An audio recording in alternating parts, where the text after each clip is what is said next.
Hoy en Los Doctores. ¿Tiene la nariz congestionada, dolor de cabeza, presión en la cara o una secreción nasal que no mejora?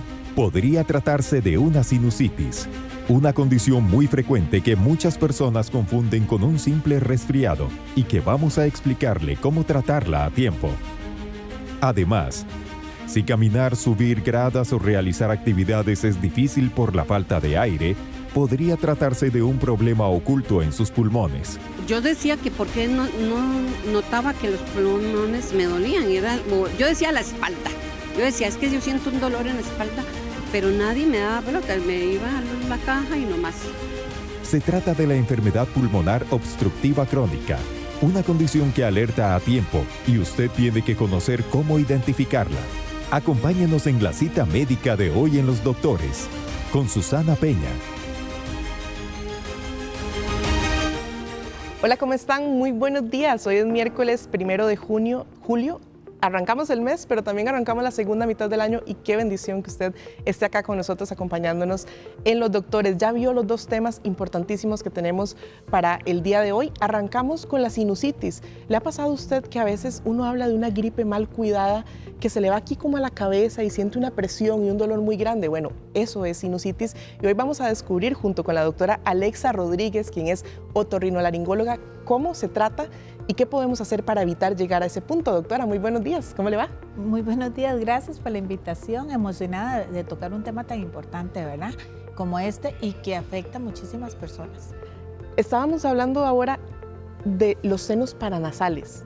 Sí. Ahí está específicamente el problema de la sinusitis, ¿verdad? Así es, así es. Bueno, mucha gente habla de los senos y no sabe qué son, ¿verdad? Los senos paranasales son estructuras que tenemos en los huesos del cráneo, son espacios, pero en los senos paranasales formamos el moco. Nosotros formamos alrededor de 1 litro de moco diario, Susana, y nos lo tragamos en forma de gotitas. Entonces no nos damos cuenta. Ese moco se produce en los senos, viene, gira, pasa por la nariz y nos lo tragamos. Pero, ¿qué pasa cuando en vez de producir 1 litro, producimos 2? Entonces siempre le digo a mis pacientes, bueno, si tenemos mucho exceso, pasa lo que pasa en Costa Rica cuando se vienen esos aguaceros, ¿verdad? Las alcantarillas no dan. Colapsan. Y colapsan, claro, los sistemas de drenaje. En este caso, cuando aumenta la cantidad de moco es, por ejemplo, cuando estamos resfriados, cuando estamos enfermos. Sí, estamos resfriados, estamos enfermos o lo más frecuente, la rinitis. Entonces, pacientes que tienen rinitis tienen muchísima producción de moco y tanta producción de moco muchas veces colapsa ese sistema de drenaje y empieza a formar las sinusitis a repetición, ¿verdad?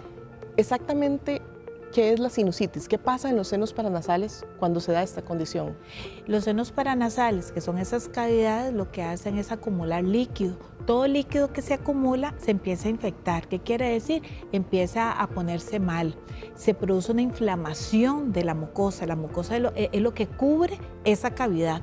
Entonces, de tener un triangulito que debe estar vacío, empezamos a tener un triangulito que se empieza a llenar de agua y de agua. Entonces, esa agua tiene que salir por algún lado. Si empieza que no sale, empieza a hacer presión. Esa presión es la que empezamos a sentir que nos molesta, nos duele. Ese es el dolor que yo mencionaba. A veces cuando uno está enfermo y hace la cabeza para abajo, siente una presión horrible aquí en la frente.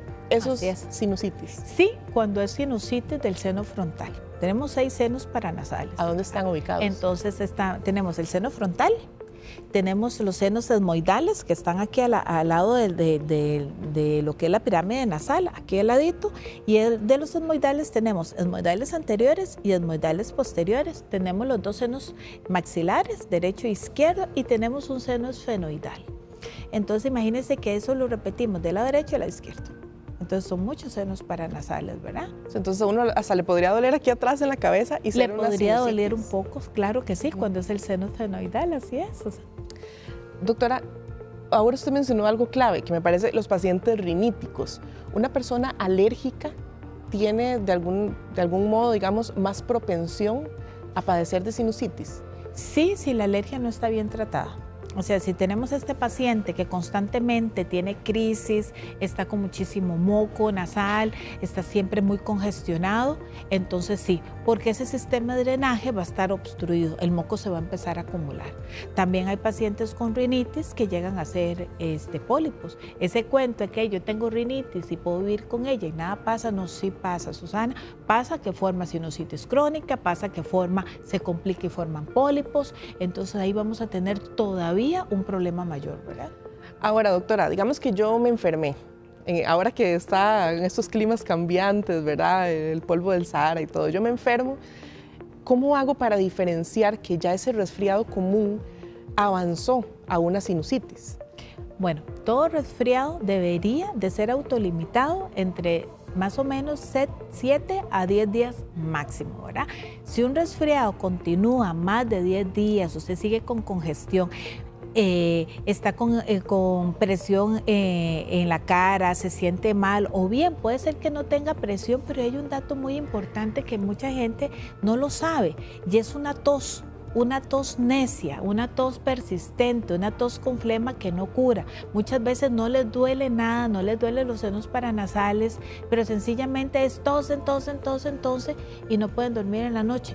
O sea, todo padecimiento, síntomas de más de 10 días, ya eso se complicó. Los invitamos y les recordamos que más adelante vamos a abrir el consultorio aquí en Los Doctores. En pantalla va a aparecer el número telefónico, también el WhatsApp, para que usted nos envíe todas las consultas que tenga sobre sinusitis. La doctora Rodríguez las va a aclarar más adelante. Mientras tanto, seguimos conversando de este tema, doctora, porque entonces, algún otro síntoma, no sé, fiebre o algo que ya me indique que es sinusitis. A veces se habla que el color del moco también cambia. Sí, bueno, el color del moco va a cambiar, se puede volver amarillo, verde, puede oler mal definitivamente. Va a sentir el paciente algo que se llama goteo postnasal, que quiere decir que ellos sienten que están tragando. Y eres que interesante es el moco de la sinusitis, porque usted lo siente, se siente congestionado, siente que se lo traga, pero donde se sacude la nariz no sale.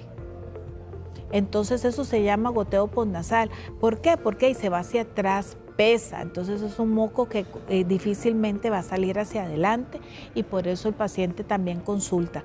En niños, vieras que en niños es muy frecuente la sinusitis, no es una patología aislada. Y en niños el principal síntoma de la sinusitis es tos persistente que no se cura con nada. Eso que ya le dio usted todos los remedios caseros, los que venden en la farmacia y todo, y sigue el niño con tos, muy probablemente es una sinusitis. ¿Cómo se trata una sinusitis? Porque yo creo que si ya usted tiene un resfriado que es de más de 7 días y ya sabe que hay algo más, ¿verdad? Y el doctor lo diagnostica, ¿qué tipo de tratamientos son? Vieras que lo principal para una sinusitis son los lavados. A la gente a veces no le encantan. El lavado nasal. El lavado nasal. Pero vieras qué importantes que son los lavados nasales con una botellita, ¿verdad? O una jeringa de 20, donde el agüita entre por una fosa nasal y salga por la otra. Eso nos ayuda a que el moco empiece a circular y empiece a salir de una forma adecuada. Muchos de estos pacientes van a necesitar antibióticos, otros antiinflamatorios por más tiempo. El antiinflamatorio es sumamente importante en estos casos porque estamos hablando de un proceso inflamatorio. Entonces, al hablar de un proceso inflamatorio, los antiinflamatorios juegan un papel vital para abrir precisamente esos conductos y el moco empiece a drenar y no se quede ahí atrapado. Entonces, no hay un solo tratamiento. La sinusitis es una patología, ¿verdad?, que involucra varias estructuras dentro de los senos paranasales, entonces el tratamiento debe ir dirigido al conjunto de estructuras, ¿verdad? Ahora que usted menciona esto del lavado nasal, yo estaba viendo en redes sociales, en TikTok específicamente, salen muchos videos, ¿verdad? Sí. De personas que usan la botellita y sale por un lado y por el otro.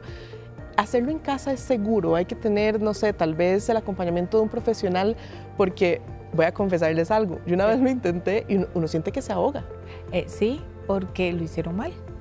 O sea, pero si uno les dice cómo hacerlo, yo cuando mis hijos estaban chiquitos, como de 5 años, le decía a mi esposo, vamos a grabar un video para que vean que los niños desde los 5 años, si uno les enseña bien, mis hijos son, y los saludo, los 3, mis hijos son expertos en hacerse lavados nasales, ¿verdad? Pero el truco en el lavado nasal, Susana, está en que cuando usted coloca la jeringuita o la botellita, tiene que abrir bien la boca. Si usted no abre la boca, se traga el agua, se le va el agua por los oídos y por todas partes. Entonces es algo que es muy importante. Entonces muchas veces como que lo ves en el video, pero no lo interiorizas. O sea, no te fijas en que la persona está con la boca abierta. En el video se ve muy fácil. Verás que no es difícil. Qué lástima que no trae uno para en otra. Vamos a para hacerlo apuntar, aquí. se lo juro y me lo pongo y lo hago. No es tan difícil. Sí le digo siempre a los pacientes, hay que agarrar el toque, ¿verdad? O sea, cómo uno acomoda la cabecita, son sumamente seguros siempre y cuando el dispositivo que tengan para hacérselo sea fabricado para eso, sea una jeringa de 20 de las que venden ahí en la farmacia sin ningún problema. Cuando yo estaba en el hospital y no teníamos estos dispositivos de estos vasitos, los hacíamos con jeringa sin problema. En niños chiquitos se ha hecho con jeringa de 10 mililitros, no hay problema tampoco, pero la técnica es eso de abrir la boquita. Vamos a probarlo, a ver si nos funciona así. Doctora, ¿y los otros sprays nasales que están disponibles en el mercado, esto ayuda para la sinusitis o no se recomienda? Lo que pasa es que hay sprays nasales que son descongestionantes, que yo no se los recomiendo a nadie. Yo siempre les digo, por favor, no se metan en problemas. Todo lo que diga, unos chiquiticos que hay, que dicen oximetazolina en las letras chiquititas, esos no compren ninguno de esos, ¿verdad? ¿Cuáles sí funcionan? Los que son esteroides. Los esteroides no les tengan miedo cuando son en spray, porque lo que producen es antiinflamación, ¿verdad? Precisamente nos ayudan a abrir estos canales y a que podamos empezar a respirar mejor. Doctora, y una vez, digamos, ya cuando una persona supera este cuadro, pero le vuelve a dar y le vuelve a dar, ahí hay un problema. Puede ser que tengamos como algo que nos hace propensos a esa repetición de sinusitis. Totalmente. Y ahí, generalmente, digamos, si es un paciente mío que yo ya sé, o sea, por diagnóstico bien, que me hizo una sinusitis y a los 3 meses me hace otra, sí o sí hay que hacer una tomografía. La tomografía es muy importante porque hay que ir a revisar esos sistemas de drenaje. Puede ser que esos sistemas de drenaje estén colapsados. Cuando están colapsados pasan 2 cosas. O puede desinflamarse con medicamento o si no se hace, se tiene que hacer por cirugía. Ahora reciente operé a una paciente que la saluda, Mariví, recién operadita, precisamente un sistema de drenaje de ella colapsó, hizo una acumulación, algo que se llama un quiste de retención, es una bolita de moco secundario a un proceso inflamatorio. Entonces se terminan operando. Okay. Sí, pero son menos los casos que llegan. Son menos los casos, pero lo que no hay que hacer es acostumbrarse, Susana. La gente se acostumbra como, yo siempre vivo con sinusitis y yo no sé, o sea, no nos podemos acostumbrar ni a estar enfermos, ni a tener ni a sentirnos mal, ¿verdad? Tampoco. Así es, a las 10:14 de la mañana abrimos nuestro consultorio.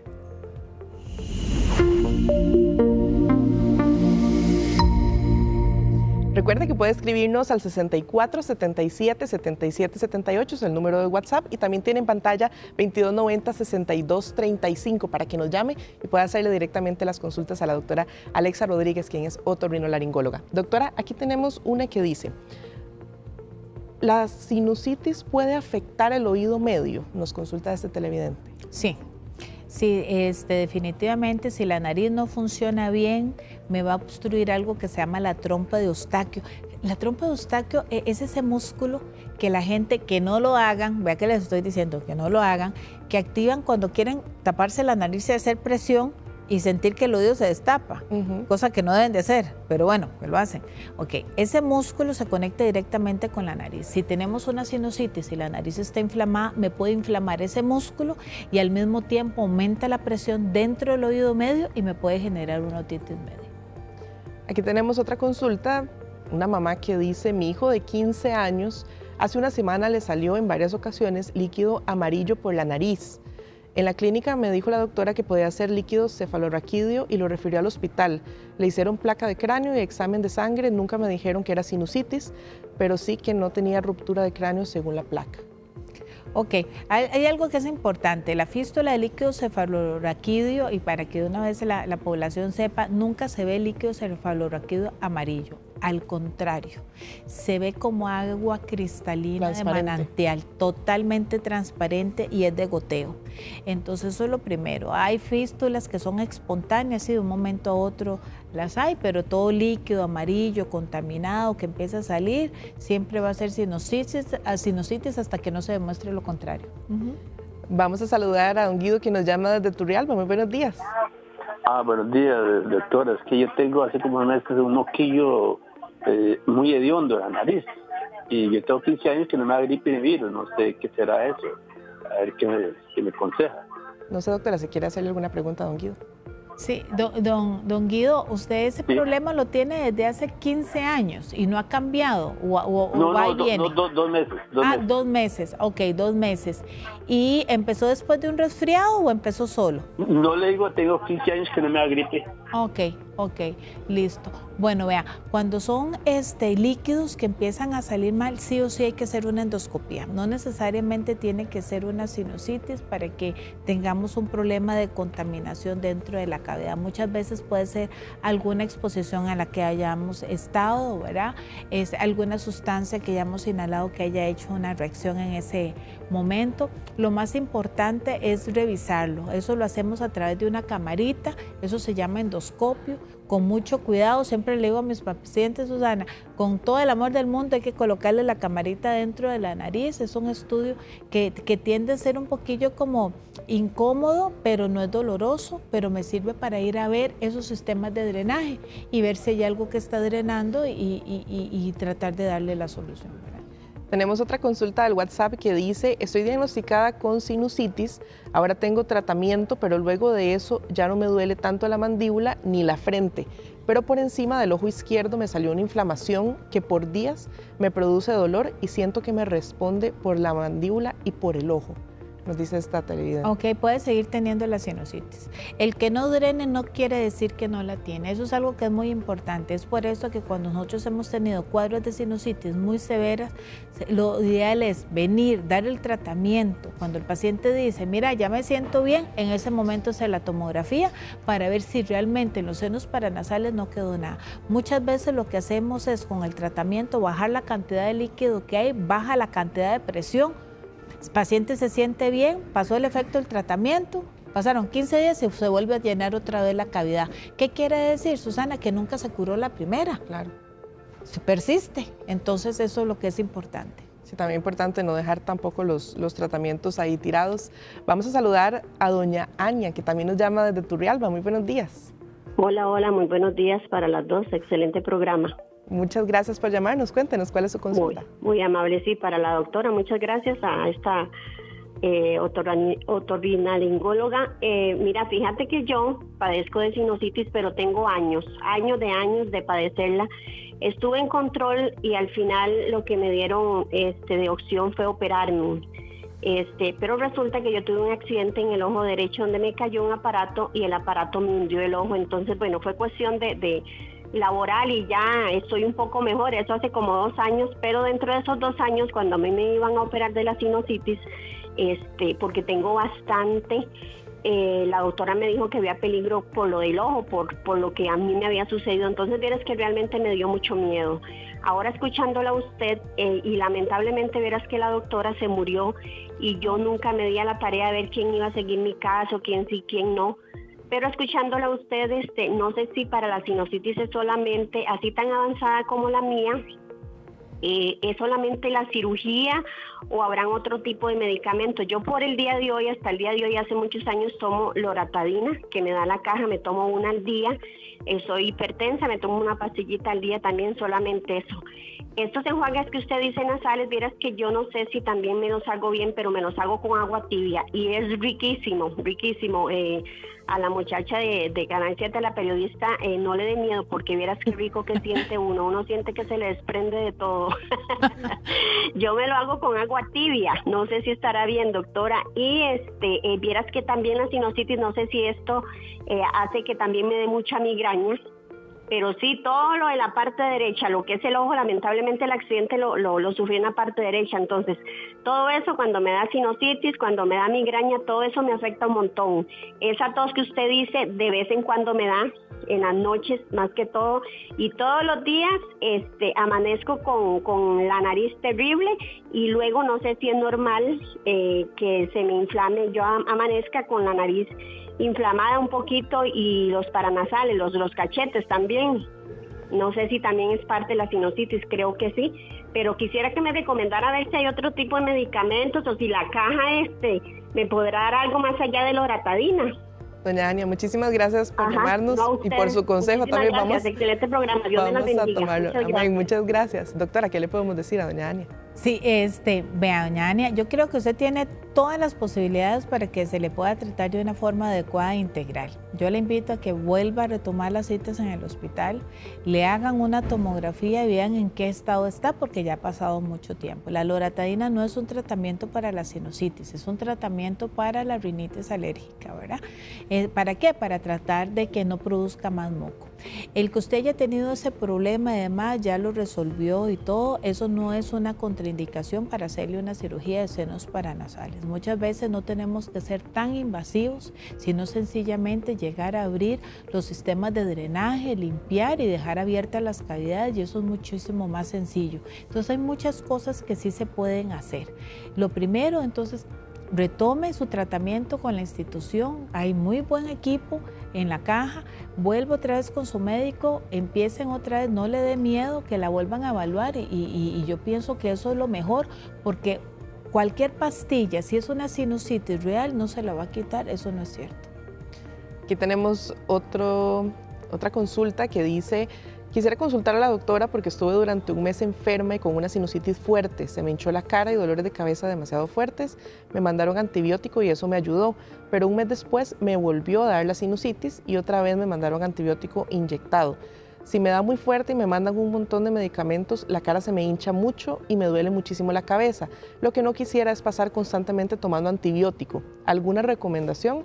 Yo me hago lavados nasales e inhalaciones de eucalipto, romero y manzanilla. Ok, bueno, lo primero es que no me haga inhalaciones de nada.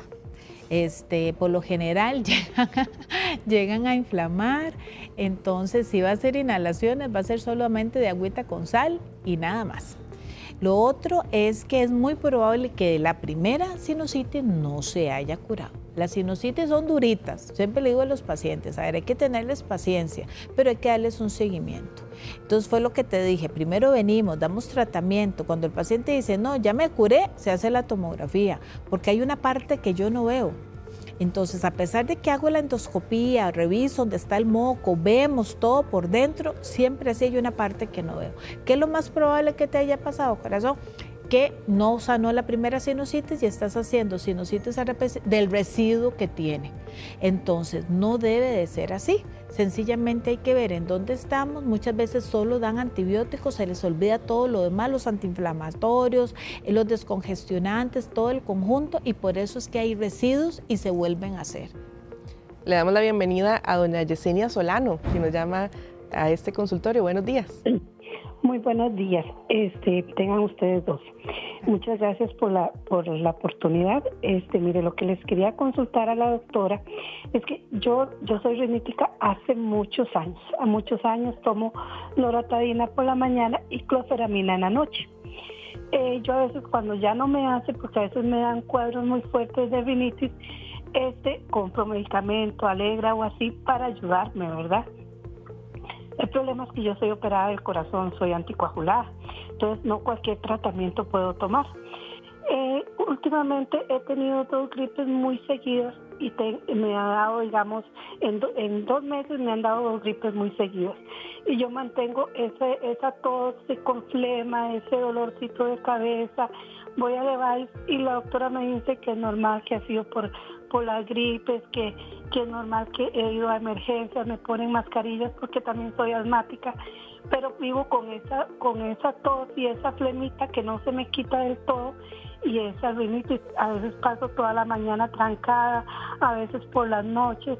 El clima yo sé que no me ayuda mucho, pero ya no sé qué hacer. O sea, y en el EVAI lo que me dice la doctora es que es normal, que como soy rinítica, que por eso es que paso tan trancada, que por el clima, y lo único que tomo es loratadina y cloferamina. Entonces quería saber qué me puede aconsejar la doctora. Gracias por llamarnos, doña Yesenia. ¿Cuántos años Muchas tiene? gracias. ¿Cuál es su edad, perdón? ¿Perdón? ¿Cuál es su edad? Yo tengo 52 años. Ok, está jovencísima, doña Yesenia. Ay, no, más o menos. Está jovencísima. Veamos, Muchas veamos, en estos cuadros que han estado repitiendo, doña Yesenia, aquí ya solo hay dos vías. Una, que la revise el otorrino y le haga endoscopía, y dos, que le hagan una tomografía y que se defina el tratamiento a seguir con usted. O sea, ya mucho tratamiento, ya vemos que con el tratamiento no lo estamos logrando, entonces hay que ir a ver qué más y qué es lo que está pasando adentro de su organismo, el por qué esto no se ha revertido como uno esperaba y ya, y ponerle fin a la situación. También tenemos otra consulta, dice, mi bebé tiene 17 meses y constantemente pasa con esa tos necia, moco acuoso, de familia somos riníticos, ¿cómo podemos tratarlo desde ya? Ok, bueno, está muy chiquito y es muy probable que lo que esté haciendo es una alergia. En los niños de esa edad y el moco que es tan acuoso, la principal alergia es a los alimentos. Hay que ver la mamá qué es lo que está comiendo. Si es un lactante exclusivo, hay que revisar los alimentos que está tomando mamá. Hay unas pruebas especiales que yo le envío a mis pacientes, ¿verdad? Esas, y se toma la muestra en Costa Rica, las enviamos a Estados Unidos porque nos dan las inmunoglobulinas específicas que pasan de la madre al niño, para poder establecer cuáles alergias alimentarias están presentes a la hora del nacer del bebé. ¿Por qué? Porque a un niño los alimentos sí le producen congestión y moco. Entonces, lo primero que hay que establecer es eso, ¿verdad? ¿Para qué? Para poderle dar el tratamiento. Recordemos que nosotros no tratamos síntomas, nosotros tratamos enfermedades, causas que están originando los síntomas. Quiero agradecerle a la doctora Alexa Rodríguez, quien compartió con nosotros estos minutos. Doctora, muchísimas gracias por habernos acompañado. Ay, Susana, gracias a ti por la entrevista tan hermosa y a todos en su casa, que se la pasen muy bien y que tengan un hermoso mes de julio. Al finalizar este programa de los doctores, estará disponible esta entrevista en nuestro canal de YouTube Teletica Costa Rica. Vamos a hacer una breve pausa comercial, pero no se despegue porque ya seguimos con más de los doctores.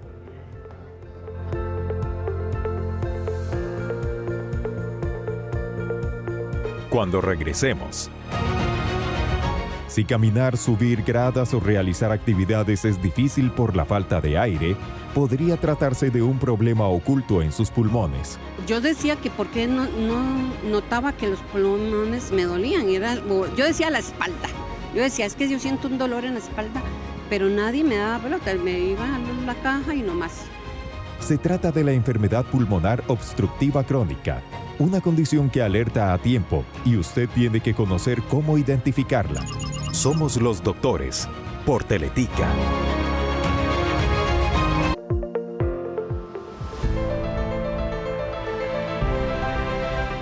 ¿Sabía usted cuántas veces respiramos al día? En promedio, una persona adulta realiza entre 12 y 20 respiraciones por minuto, lo que supera fácilmente las 20.000 al día, incluso mientras dormimos. Este proceso automático permite mantener el oxígeno en la sangre y eliminar dióxido de carbono. Sin embargo, la forma en que respiramos también es clave. Hacerlo por la boca en lugar de la nariz puede provocar ronquidos, empeorar la apnea del sueño y causar problemas como resequedad bucal, mal aliento y caries.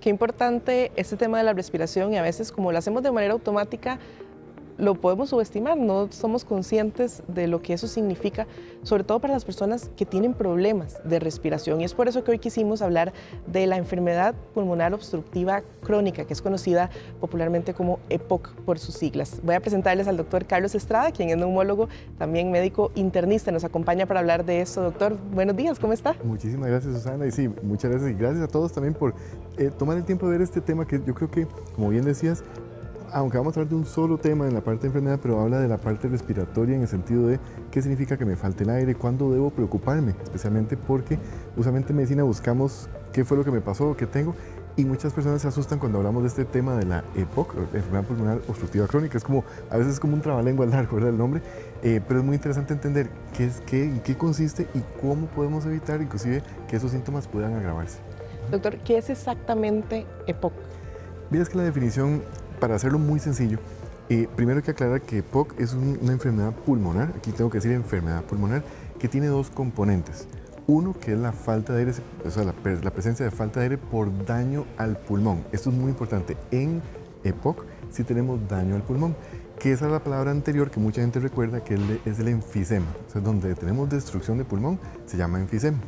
Y tenemos la otra parte, que es la conocida como bronquitis, que esa palabra a mí no me gusta mucho porque habla un poco amplio, ¿verdad?, de la sensación de ahogo o inflamación de los bronquios, pero es la presencia de tos y flema. Entonces, en EPOC tenemos una gran combinación.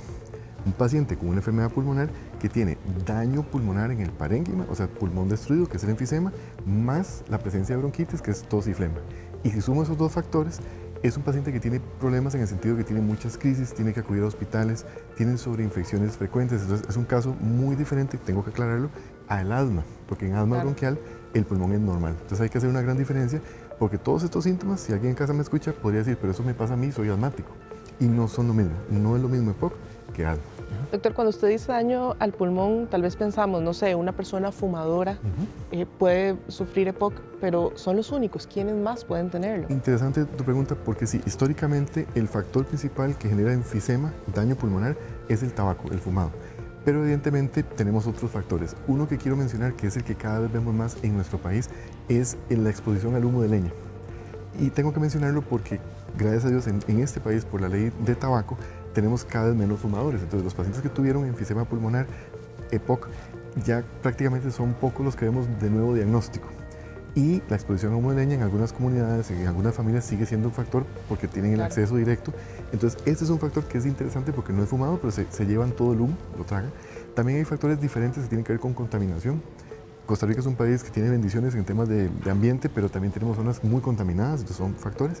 Y tengo que agregar también exposición a cualquier partícula que sea continua. Aquí podemos abrir el panorama, exposición a químicos, a tóxicos, por trabajo, por exposición, digamos, durante, digamos, su vida laboral.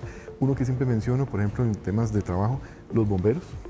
Tengo muchos pacientes en consulta que han sido grandes personas que nos han ayudado mucho, pero se exponen al humo de incendio. Entonces tenemos varios factores que no son solo tabaco. Doctor, y usted dice, bueno, que dicha, que cada vez son menos los casos por el tema del tabaco, pero ahora tenemos estos vapeadores. ¿Puede generar también un cuadro así? Interesante tu pregunta. Históricamente, como el vapeo, no voy a decir que es nuevo porque ya lo teníamos presente como estructura desde el cigarrillo electrónico, entonces sí se sabe que hay un factor de la nicotina como tal, que puede ser un factor principal que podría llevar a daño, pero tenemos poca información en ese sentido. Lo que sí se conoce es de otro tipo de vapeadores más grandes, más masivos en otras culturas, por ejemplo, las narguilas, que son muy de la cultura oriental. En ellos sí te podría decir, sí está demostrado que podrían llevar a daño pulmonar, enfisema y EPOC, pero a la fecha, interesante, no existe un estudio, pero sí se ha visto que hay una tendencia, o sea, hay una tendencia a que el pulmón sí se irrita y evidentemente es dejar pasar el tiempo para encontrar más estudios. Cuando usted dice que la persona tiene exposición, digamos, a todos estos factores que ya mencionó, ¿esto quiere decir que la enfermedad parece avanzada ya, digamos, avanzada la edad, o puede ser una persona joven? Interesante, se me olvidó mencionar uno, para explicarlo bien, que es el factor genético. Uno de los factores podría ser que genéticamente yo tenga un pulmón, como vimos ahora en la introducción, que no recupera bien cuando se expone al ambiente, y esos pacientes podrían ser pacientes que a edades muy tempranas podrían tener enfermedad pulmonar, o sea, enfisema pulmonar o EPOC, pero eso es raro de ver. Te tengo que decir, realmente eso es raro de ver. Correcto, la respuesta sería, es una enfermedad que vemos más bien conforme pasan los años. Y también es un reto, para mí este programa es muy interesante porque se sabe que más o menos de 1 de cada 10 son los que realmente diagnosticamos temprano. O sea que los vamos a encontrar probablemente cuando hagan su primera crisis, no cuando empezaron con la falta de aire o con el primer síntoma de daño. Ahora que usted mencionó la palabra crisis, ¿cómo se manifiesta la enfermedad en el paciente? ¿Qué es lo que siente esa persona? También para que si alguien tiene esos síntomas pueda consultar oportunamente. Es más, se define como exacerbación, que sería una crisis. Tiene siempre 3 componentes. La más importante es el aumento de la flema.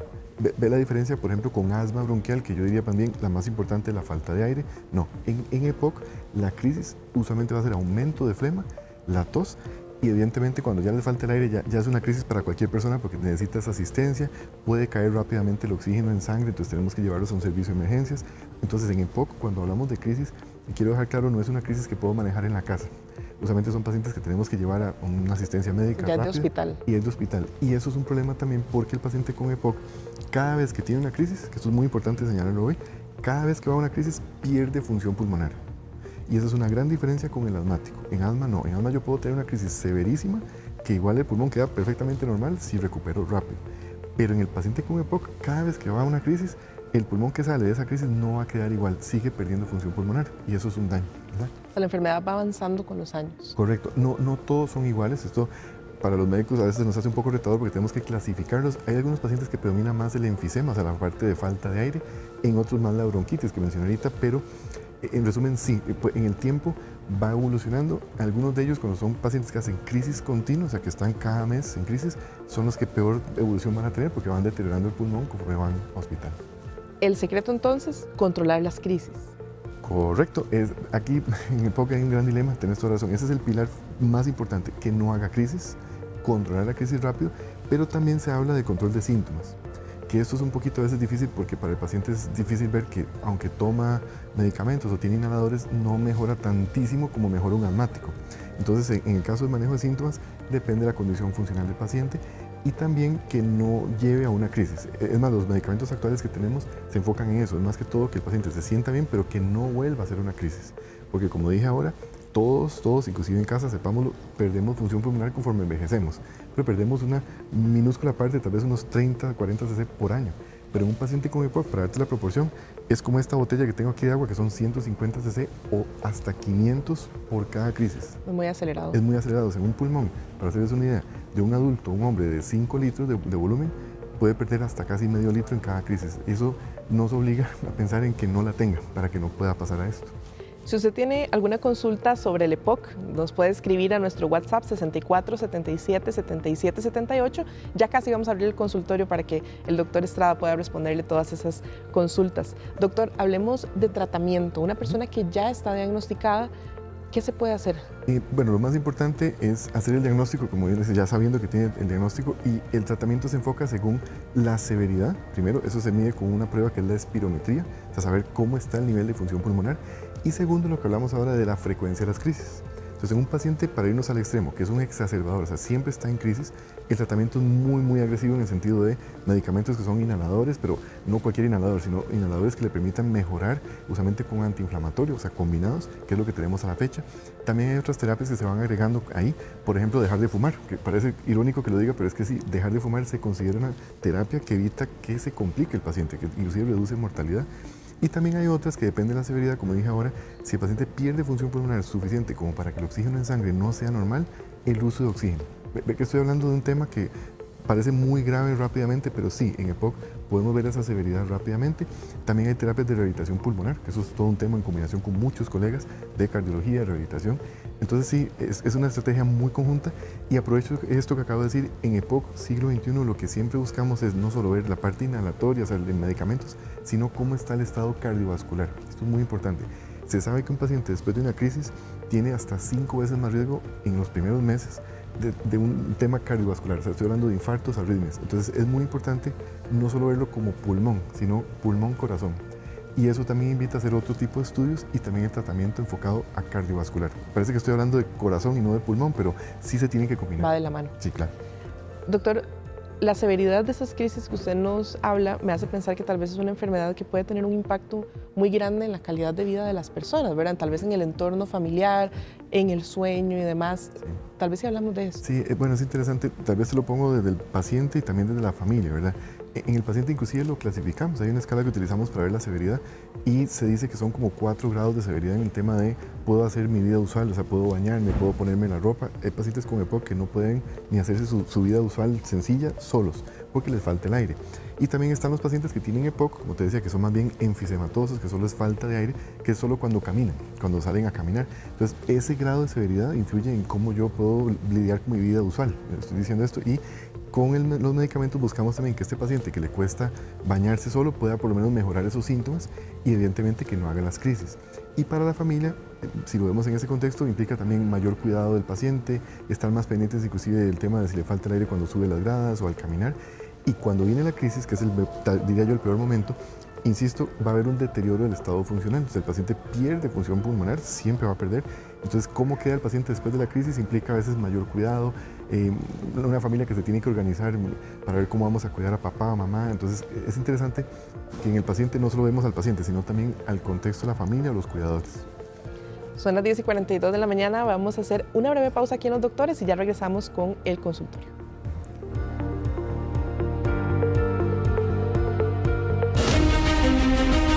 Este jueves en Los Doctores. Las heridas se pueden convertir en un problema serio en las personas adultas mayores. Por eso les mostraremos lo que se puede y no se puede con ellas. Y en Calle 7 Informativo, miles de recetas médicas se ignoran en la caja por pacientes que no recogen sus medicamentos. Les mostraremos qué hacen con todos ellos. Los esperamos a las 10 y 11 de la mañana por Teletica.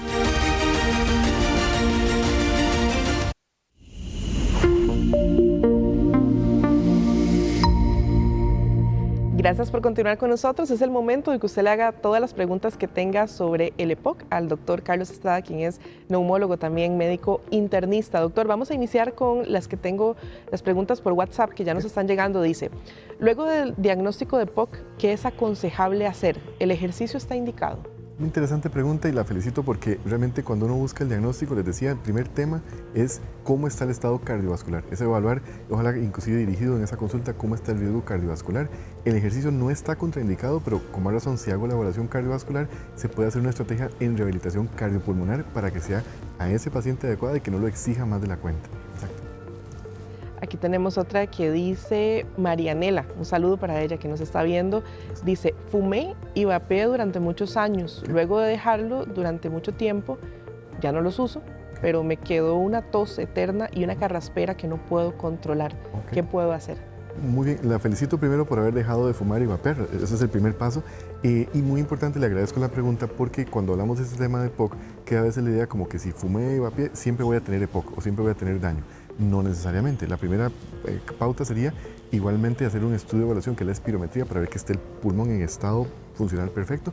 Y esos síntomas de tos pueden ser por otras razones, pueden ser por rinocinositis o estado de inflamación de garganta, pero no necesariamente EPOC. Habría que hacer ya dirigido una consulta, ver cuál es su estado de función pulmonar. Doña Mari Chacón nos está llamando desde Desamparados. Muy buenos días. Buenos días. Primero felicitarlos por el tema que es demasiado importante. Muchas gracias. Muchas gracias, doña Mari. Mi consulta es para el doctor, es la siguiente. Mi esposo tiene 66 años. Hace 4 años le diagnosticaron el EPOC. Sí, señor. Ya él, dejó de fumar hace como 11 años porque fumó bastante. Y tiene ya 3 stents, le han hecho varios cateterismos, pero le mandaron la espirometría ahí con la neumóloga y ahí se dieron cuenta que era la obstrucción pulmonar. Bueno, ahora él se mantiene en la clínica del aire y le han mandado 2 aparatitos diferentes, uno para inhalar y el otro para exhalar, pero los usa, lo va a hacer, los usa muy poco. Yo quisiera saber, porque ya hace 4 años, ¿verdad? Él todavía no dimensiona, lo que a mí me preocupa es que no dimensiona que eso es una enfermedad crónica irreversible. Exacto. Entonces, el trabajo que él tuvo por muchos años fue chequeador de bus, entonces estuvo como a la intemperie, ¿verdad? Claro. Entonces, el asunto es que yo quisiera saber como qué tipo de ejercicios puede hacer y cuáles no, porque a veces salimos a caminar, a veces nos gusta salir porque donde vivimos hay un cerro y yo veo que en las cuestillas sí yo le tengo que dar chance porque sí se tiende como a ahogar, pero sí quería saber como qué tipo de ejercicios puede hacer y que usted me diga qué tan eficientes son esos aparatos que les mandan en la caja para fortalecer los pulmones. Claro. Muchísimas gracias y buen día. Gracias a usted, doña Mari, por habernos llamado. Y para servirle con todo gusto, tal vez 3 detalles que resalto en la pregunta. Primero, me gusta como lo dijo, es una enfermedad crónica irreversible, no va a mejorar. Y eso creo que le contesta la pregunta de lo que ella está asustada con su esposo, ¿verdad? Que es el hecho de que este pulmón puede ser que esté en un punto donde ya lo diagnosticaron y está con tratamiento, pero hay que vigilarlo, hay que cuidarlo porque puede ser que en el tiempo pierda función pulmonar más rápido que una persona que no fumó. Segundo detalle, igual lo felicito, como lo dice ahora, que dejó de fumar, porque ese es el principal factor que sabemos que funciona y evidentemente en este caso lo que se complica un poco es que ya tiene enfermedad cardíaca, porque ya le colocaron stents, que es una enfermedad coronaria, o sea, ya tuvo o iba a llegar a un infarto. Entonces en su caso, como dije ahora, lo importante para hacer ejercicio no es solo empezar a caminar o hacerlo a criterio, sino entrar en un programa que se llama rehabilitación pulmonar, o sea, hacerlo programado para este paciente. Puede ser que esa cuestita en el cerro sea demasiado para él, no porque esté mal, sino porque hay que adecuarle las cargas para que pueda llegar a hacerlo de una forma adecuada. Doctor, vamos a saludar a doña Rosy, que nos está llamando desde Cartago. Muy buenos días. Muy buenos días, gracias por existir, dice uno, ¿verdad? Qué linda, muchas gracias. en el programa. Vea, yo recibí quimioterapia debido a un cáncer gástrico. Se eliminó el estómago. Debido a eso también tuve radiación. En total fueron 20 quimioterapias. Y parte de esa radiación en algún momento dijeron ellos que había dejado residuos en los pulmones. Interesante. Pero, digamos, yo soy de contextura delgada, nunca fumé ni nada de esas cosas, ¿verdad? Pero después de el tiempo, ¿verdad? Yo cuando estoy, digamos, sentada, acostada, donde sea, si bostezo o algo, bostezo, pero es como que aquel aire nunca me llegó a los pulmones. Al igual, digamos, puedo estar haciendo algo y respiro y siento como que me falta el aire, ¿verdad? Durante los TAPS y el control que oncología y los doctores me han dado, ¿verdad? Los residuos que dijeron ellos que eran partículas de la radiación o lo que fuese, ¿verdad? Fueron revisando al tal punto que ya después no aparecieron, pero sí quedé con ese tema, ¿verdad? Como le digo, me da eso de que si respiro, yo siento que no me llegó el aire a mis pulmones y a veces siento que me falta eso y me da como una tos y como si tuviera flemas y yo, pero ¿de dónde salió eso? Doña Rosy, gracias por habernos llamado. Con todo gusto. Muchísimas gracias. Y más bien le agradezco la pregunta porque, como les decía, este tema de EPOC a veces como que motiva mucho a pensar, ¿será que yo tengo eso porque tengo la falta de aire o la flema?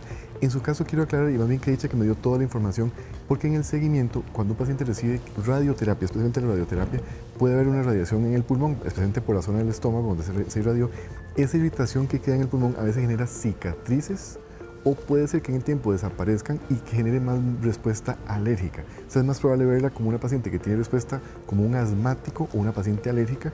Yo diría que EPOC, se lo contesto sin tal vez ver los estudios, pero EPOC es poco probable por todos los factores que usted no tuvo, fumado y demás, y también por lo que ya vieron en imágenes, que más bien resolvió las cicatrices. Entonces yo también invitaría a hacer esa consulta buscando esa ayuda en la parte alérgica como asmática y rinosinusitis también por la parte nasal y la flema. Vanessa nos está escribiendo por el WhatsApp, dice: soy asmática alérgica severa. Tengo control con el neumólogo en el Hospital México. ¿Qué posibilidades tengo de llegar a la vejez? Dice que tiene 53 años y padecer de EPOC. Esto porque mis tíos han padecido de esto y han fallecido por neumonías. ¿Es hereditario?, nos pregunta doña Vanessa. Claro, con todo gusto. Esa pregunta creo que es la más valiosa para un asmático que ya es severo. Severo significa que mantienen dosis altas, a veces tienen crisis recurrentes y queda ese miedo de ¿será que voy a evolucionar una enfermedad irreversible? Le contesto claramente no evolucionará en el sentido de que no es que va a cambiar de asma hacia EPOC, pero sí es interesante que la respuesta con el tratamiento puede ser que se comporte similar a un EPOC, o sea, no hay enfisema, pero tenemos que usar siempre dosis altas, a veces tiene síntomas o inclusive crisis recurrentes, y por eso es muy valioso que dicha que ya está en control con neumología, porque tenemos que darle tratamiento diferente a un asmático que tiene una crisis tal vez una vez al año o nunca tiene crisis, pero tal vez la respuesta es no pensar que va a brincar de uno hacia otro. Y también, obviamente, cuidarla que no tenga crisis relacionadas con virus respiratorios o inclusive infecciones como tipo neumonía que podrían agravar el asma, no el EPOC.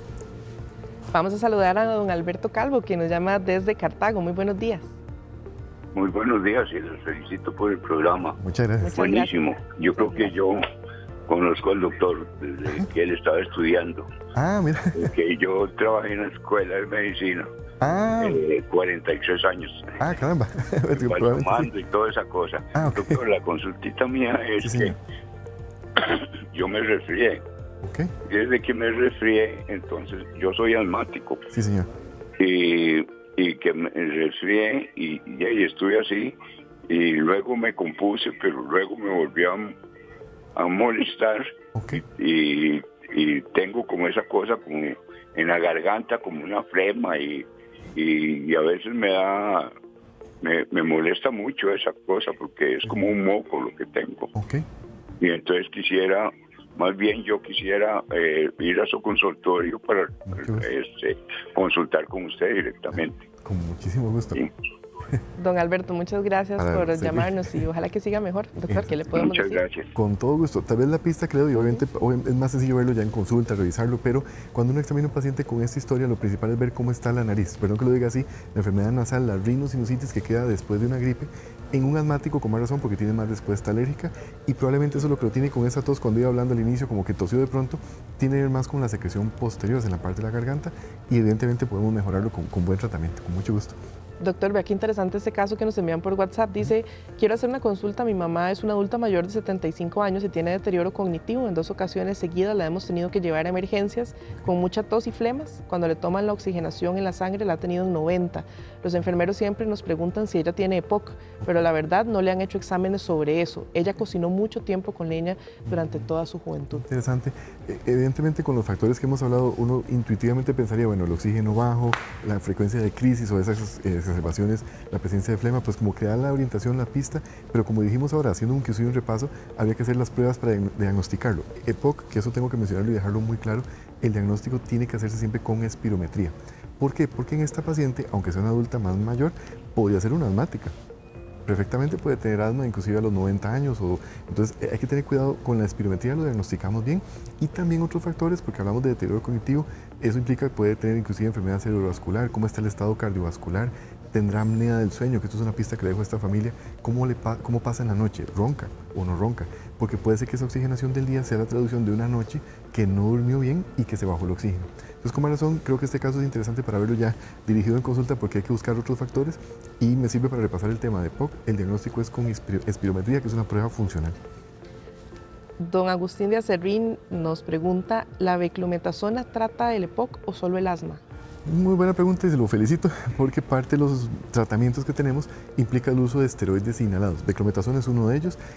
Quiero aclararlo, cuando hablamos de asma, sí es la respuesta correcta, sí utilizamos beclometasona, pero en combinación con medicamentos que abren los bronquios, son los broncodilatadores. En EPOC siempre tiene que ser una idea según el tipo de paciente que vemos. Entonces en EPOC, cuando tenemos crisis recurrentes o pacientes que están yendo mucho al hospital, la beclometasona, que es la que tiene la Seguridad Social, sí es una buena estrategia, pero no solita. Tiene que utilizarse con otros medicamentos. Entonces la pista aquí sería no hacer sola.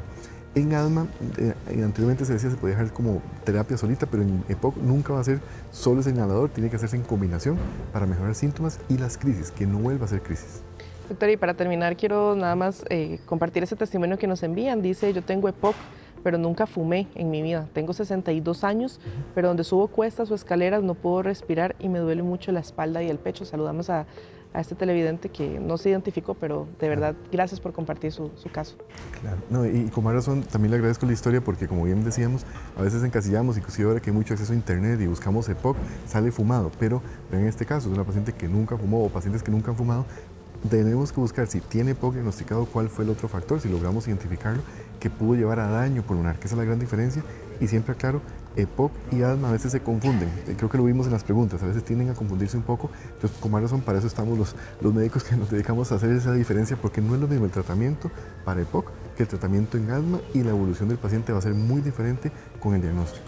Doctor, y tal vez un mensaje final, un paciente diagnosticado con EPOC es posible vivir bien siempre y cuando esté en control. Correcto. Yo diría que todo este esfuerzo, este programa, que se los agradezco, es buscando darle idea primero de qué significa EPOC, de no condenarse uno mismo como paciente que algo malo me va a pasar, y también saber que ahora tenemos muchas herramientas para mejorar calidad de vida, los síntomas, y especialmente, como dijiste muy bien ahora, que no hagan crisis. O sea, que entre cada crisis que tenga va a deteriorar. Entonces, que no tenga la crisis nos va a ayudar a que tenga una mejor calidad de vida también ese paciente y la familia de ese paciente que está preocupada por cada momento que lo ven con falta de aire o con la tos. Sí, pero yo me imagino que debe ser una sensación también muy frustrante para todas las personas que están alrededor. Es un susto grande, igual como cualquier crisis de asma y EPOC, pero yo diría que es un susto porque cuando uno sale de estas crisis, a diferencia de asma, que quedan perfectos, en estos pacientes sí se deteriora. Entonces, con más razón, con muchísimo gusto poder conversar de este tema. En pantalla tiene el contacto del doctor Carlos Estrada para que pueda hacerle las consultas que tenga. Muchas gracias por habernos acompañado el día de hoy. A ustedes las gracias y con todo gusto, ¿verdad? Para servirles. Y muchísimas gracias también a todos ustedes que nos acompañaron en este nuevo episodio de Los Doctores. Hoy, 1 de julio, estrenamos mes, estrenamos, como les decía, la segunda mitad del año, y qué lindo que usted esté con nosotros. Este programa, apenas termine, lo podrá encontrar en nuestro canal de YouTube Teletica Costa Rica, en caso de que quiera compartirlo con sus familiares y amigos. Muchísimas gracias por habernos acompañado. Se despide de ustedes, Susana Peña. Muy buenos días.